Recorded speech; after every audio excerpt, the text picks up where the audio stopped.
The Spilled Truth. The Friday night rush at Bellamy's was in full swing. Olivia Parker balanced 3 plates along her arm with the precision of someone who had been waiting tables for far longer than her 24 years. Her honey-brown hair was pulled back in a tight bun, not a strand out of place despite the kitchen's heat and the dining room's chaos. Table 7 salmon, medium-rare steak for 12, and the risotto special for 14, she announced, placing each dish with practiced grace. The patrons barely looked up, too engrossed in their conversations to acknowledge her. That was fine by Olivia. Invisibility had its advantages in this world of white tablecloths and crystal stemware. Behind her professional smile lay exhaustion. She'd been up since 5 that morning, preparing for her culinary school exam before her 12-hour shift. Bellamy's wasn't just a job. It was the stepping stone to her dream of becoming a chef. Every tip brought her closer to paying off her tuition and helping with her mother's mounting medical bills. "Liv, heads up," whispered Thomas, her fellow server, nodding toward the entrance. "Montgomery party just arrived." Olivia's stomach tightened. Everyone knew the Montgomery name. The family owned Horizon Technologies, a multinational corporation worth billions. Their arrival at any establishment was both a blessing and a curse. Substantial tips came with impossible demands. The Waitress, Dee led the group to a table in Olivia's section. At the center was Jackson Montgomery, the notorious heir to the Horizon empire. His dark hair was artfully tousled, his designer suit worth more than Olivia's annual rent. Surrounding him were 4 equally polished friends, already laughing too. Loudly, "Good evening," Olivia greeted them with her perfected restaurant smile. "Welcome to Bellamy's. May I start you with some drinks?" Jackson barely glanced at her. "Dom Perignon, 2008, and don't make us wait." She nodded, maintaining her composure despite his dismissive tone. As she turned to leave, one of his companions called after her, "And some of those little caviar things, the ones with the fancy crackers." The next hour was a blur of demands and dismissals. Jackson's party grew increasingly intoxicated, their voices rising above the restaurant's dignified murmur. Olivia moved efficiently between their table and her other guests, ignoring the occasional inappropriate comment or gesture. It happened during her 8th trip to their table. A busboy bumped into her elbow as she was setting down Jackson's 3rd martini. The glass tipped, sending the clear liquid cascading onto the pristine tablecloth and onto Jackson's sleeve. "What the hell?" he exploded, jumping up.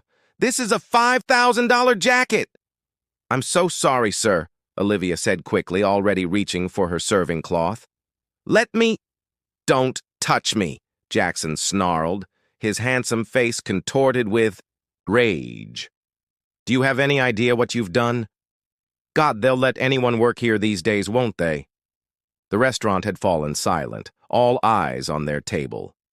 Olivia felt her cheeks burning but kept her voice steady. "It was an accident. Sir, I'll get you another drink immediately. On the house." "On the house?" Jackson laughed coldly, looking around at his friends as if sharing a private joke. "Like that makes up for it? People like you are just trash pretending to belong in places. Like this." The word hung in the air.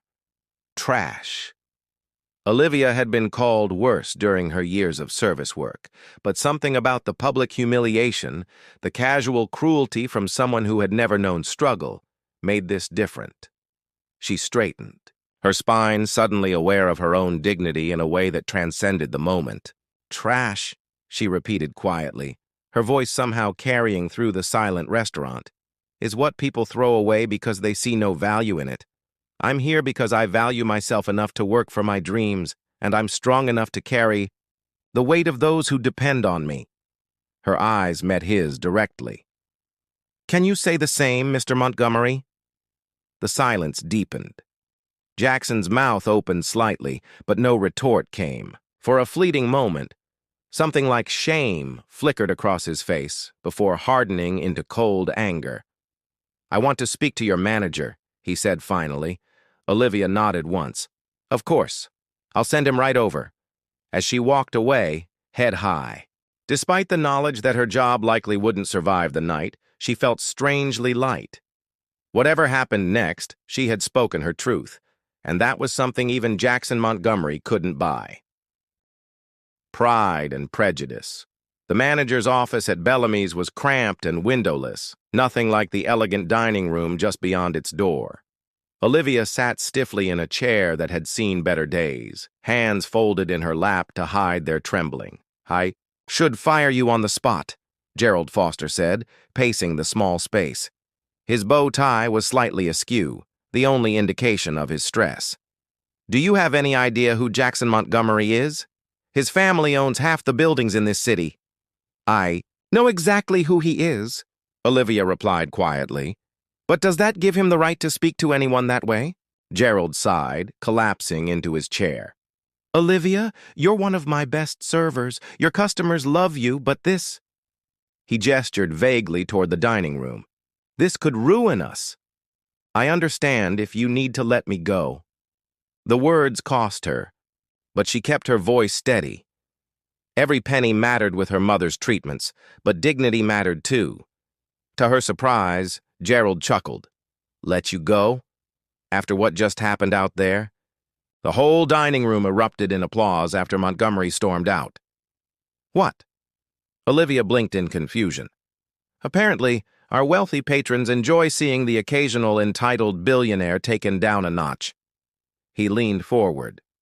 "Take 2 weeks off, paid. Let this blow over. Then come back with a raise." Relief flooded through her, followed quickly by guilt. "I can't take 2 weeks, Gerald. Mom's medical bills are covered by your paid leave," he finished firmly. "Go home, Olivia. Rest."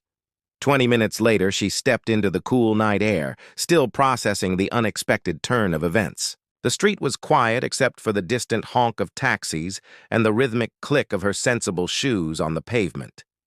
"Ms. Parker." The voice made her freeze.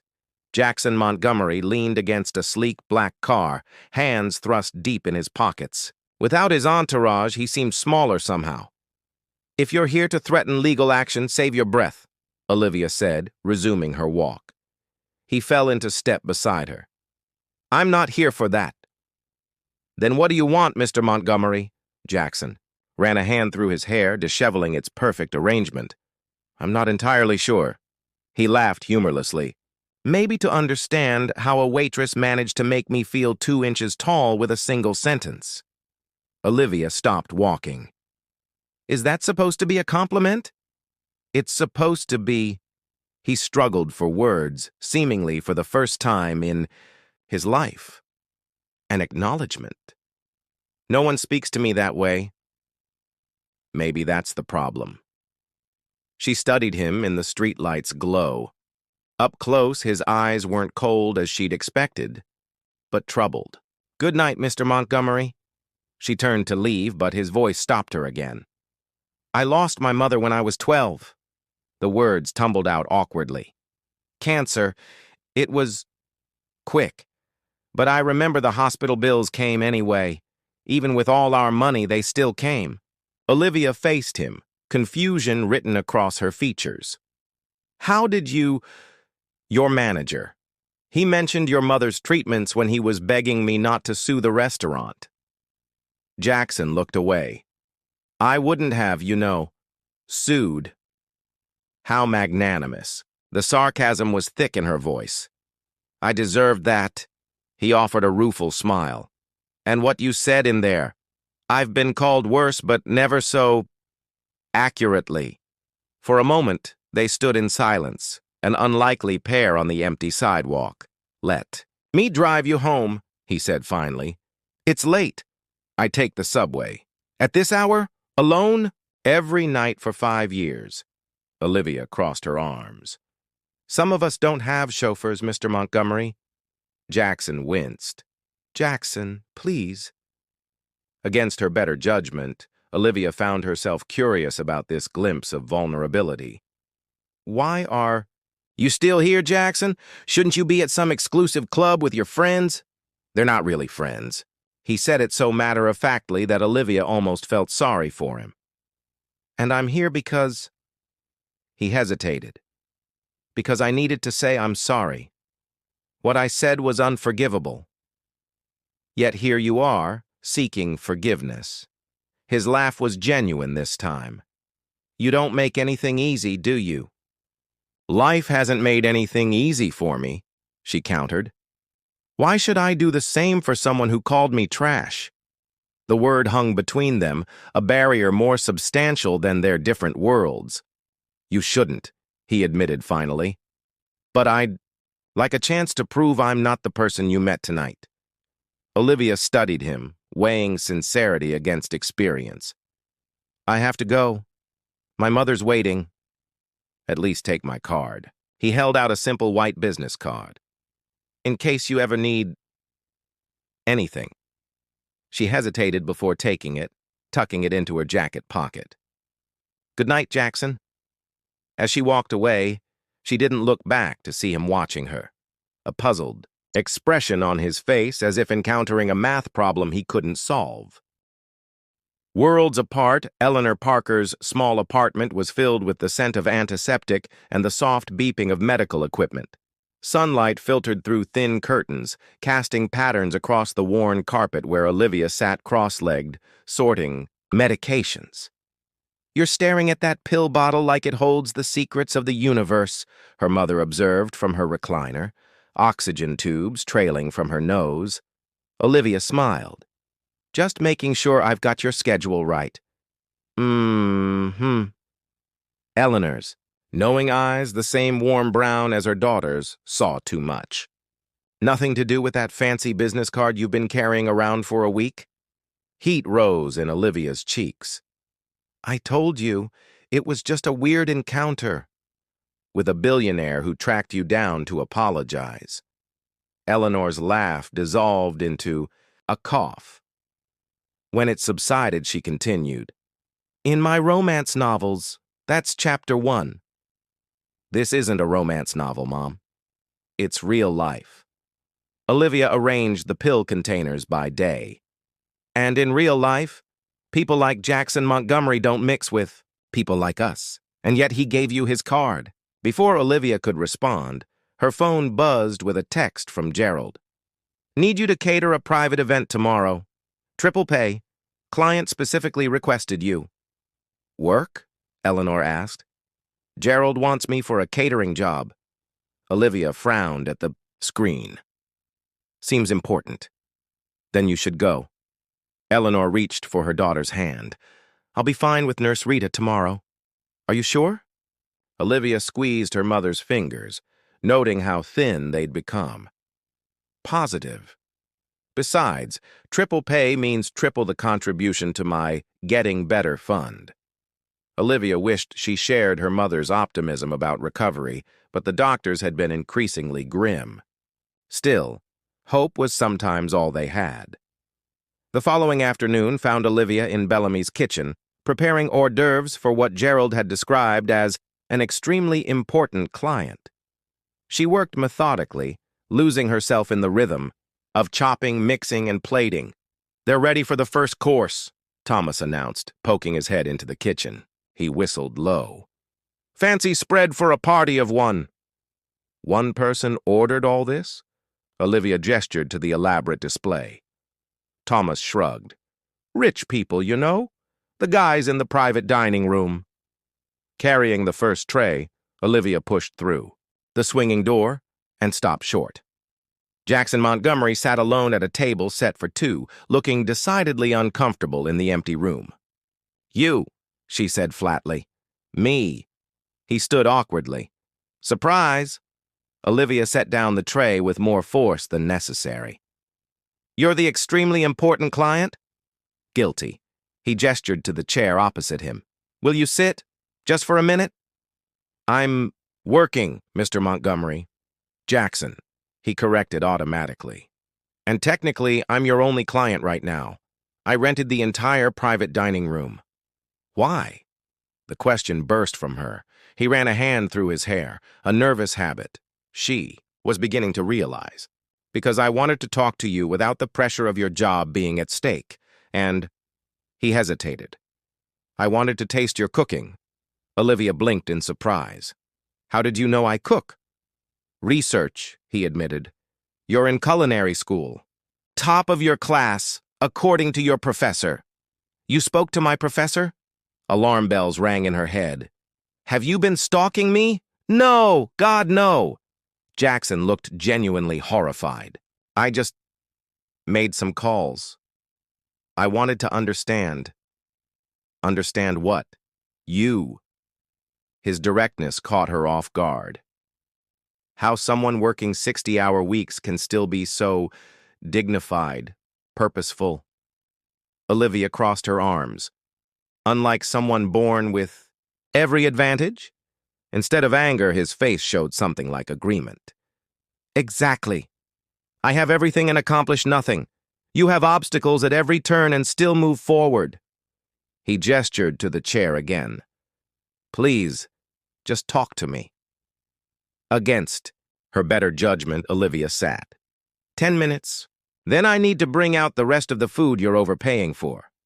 Jackson smiled, a real smile that transformed his face from handsome to almost boyish. I'll take it. As the minutes stretched into an hour, Olivia found herself sharing stories about culinary school, her dreams of opening a small restaurant specializing in updated comfort food, and even her mother's illness. Jackson listened with an intensity that was both flattering and unnerving. Why are you really here? She asked finally. Jackson considered the question carefully. Because your words that night made me realize I've been sleepwalking through my life, and somehow talking to you makes me feel awake. The sincerity in his voice made something shift inside Olivia, a cautious opening where there had been only walls. I should go, she said, rising. The kitchen will wonder what happened to me. Can I see you again? He asked quickly. Maybe somewhere that isn't your workplace? Olivia hesitated at the door. I don't think that's a good idea. Why not? Because, she said simply, we live in different worlds. Jackson's expression turned determined. Then maybe it's time those worlds collided. The anonymous benefactor. The call came on a Tuesday afternoon. Olivia was elbow-deep in bread dough at school when her phone rang with her mother's ringtone. She quickly wiped her hands and stepped into the hallway. Mom? Everything okay? Eleanor's voice was tight with excitement. Dr. Robinson just left. The most extraordinary thing has happened. Olivia's heart clenched. What is it? Are you feeling worse? No, darling. Better. The hospital called this morning.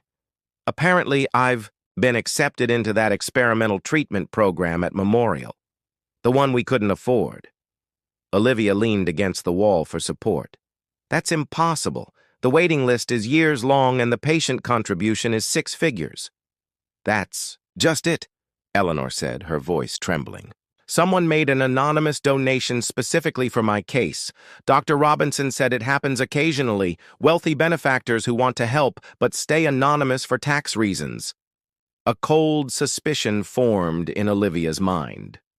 When did this happen? The paperwork came through yesterday, but apparently the donation was made nearly 2 weeks ago. 2 weeks, right after she'd told Jackson about her mother's condition during their private dinner. The timing couldn't be coincidental. Mom, I have to go, she said quickly. We'll celebrate tonight, okay? After getting Gerald to confirm Jackson's office address, Olivia found herself standing in the gleaming lobby of Horizon Technologies. The receptionist eyed her chef's uniform with barely concealed disdain.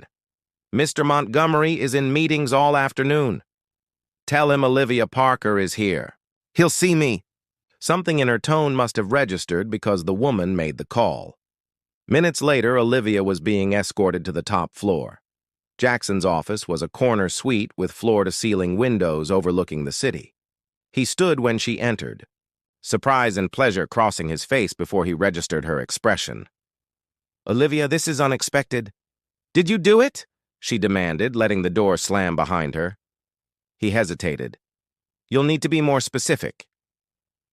My mother's medical treatment. The anonymous donation? Was it you? Jackson's silence was answer enough. He sighed, gesturing for her to sit. How did you find out? I didn't. Until just now.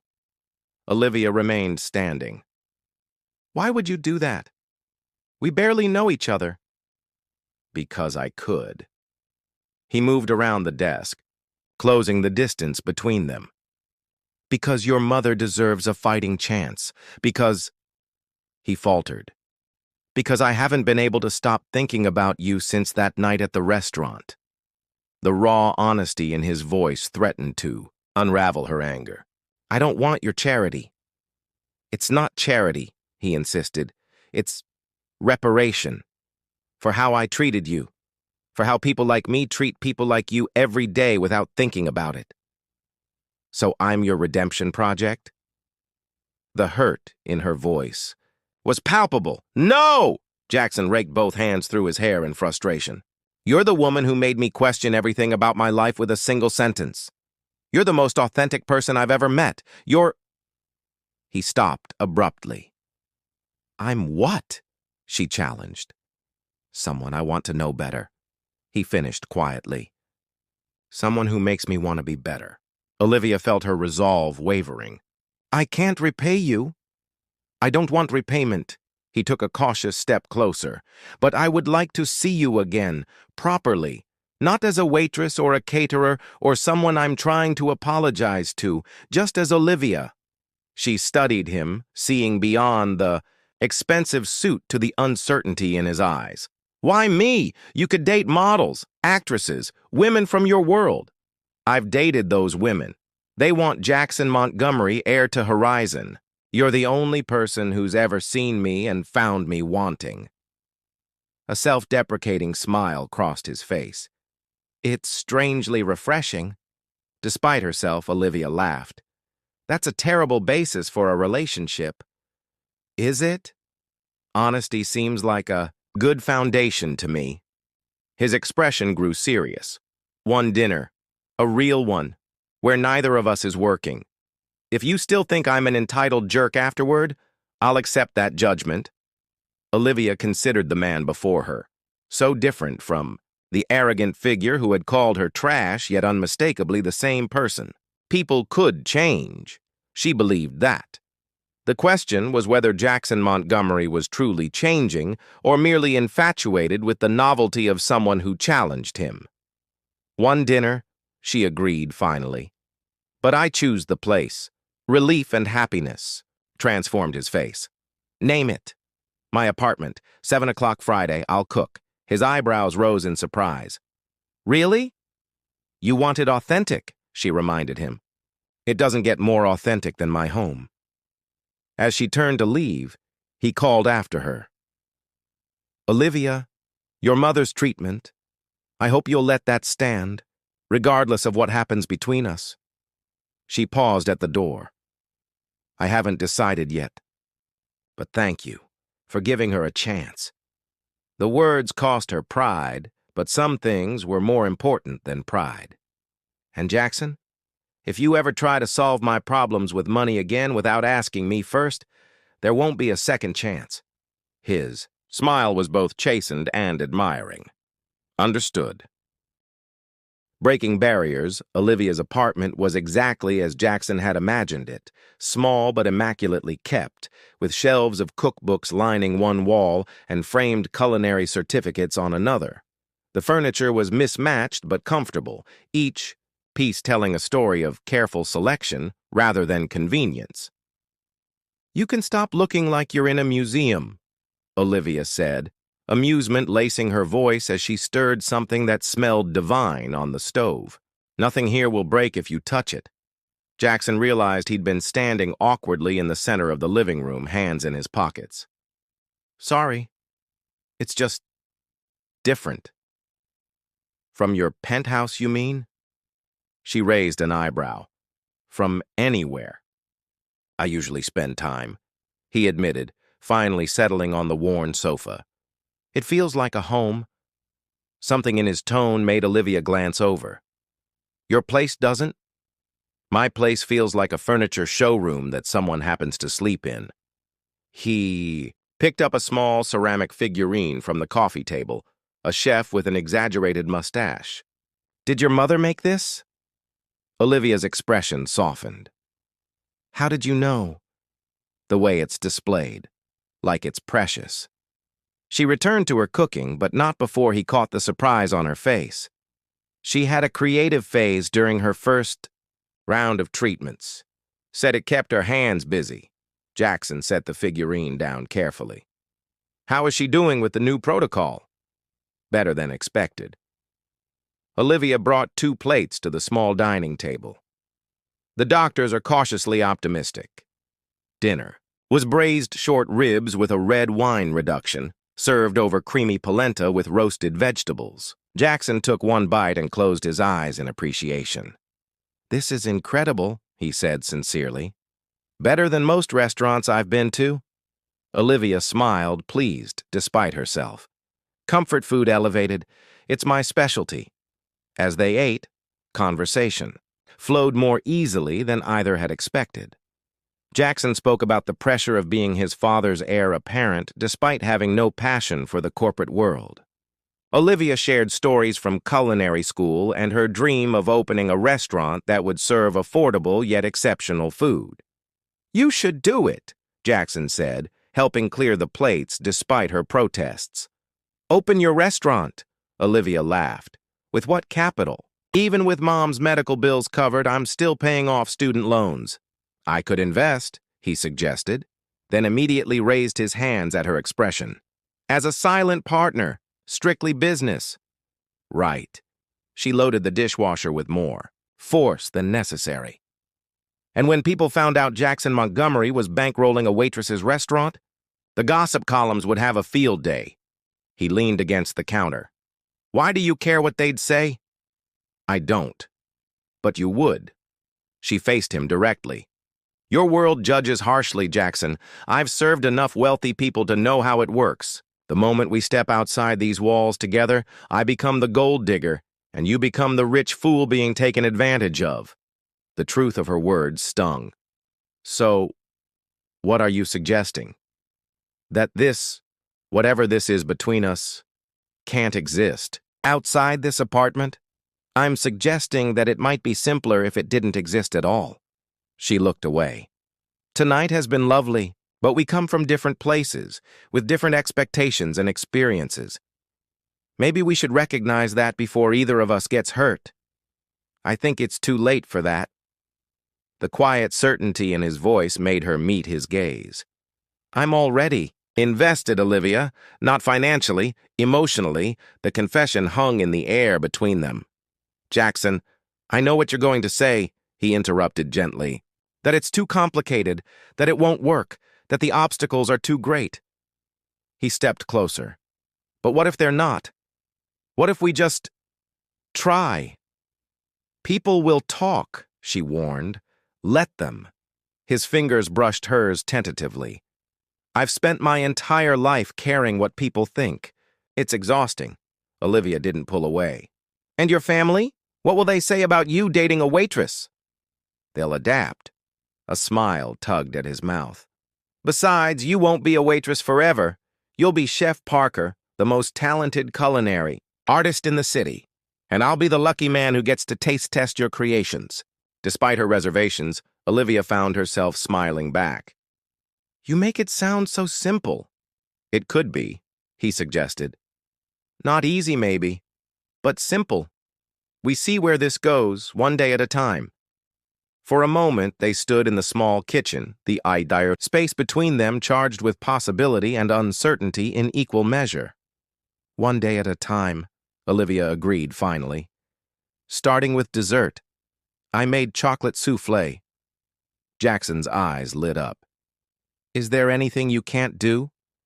Lots, she admitted, with a laugh. But I'm working on it. As she served the delicate soufflés, Olivia realized that perhaps this unlikely connection wasn't so different from her cooking philosophy, taking contrasting elements and finding the harmony between them. Different worlds could collide in beautiful ways, creating something neither could achieve alone. It wouldn't be easy. There would be judgments, assumptions, and obstacles ahead. But looking across the table at Jackson, not the entitled billionaire's son, but the man who was trying so earnestly to be worthy of a second chance, Olivia decided some risks were worth taking. After all, the most unexpected ingredients sometimes created the most memorable meals.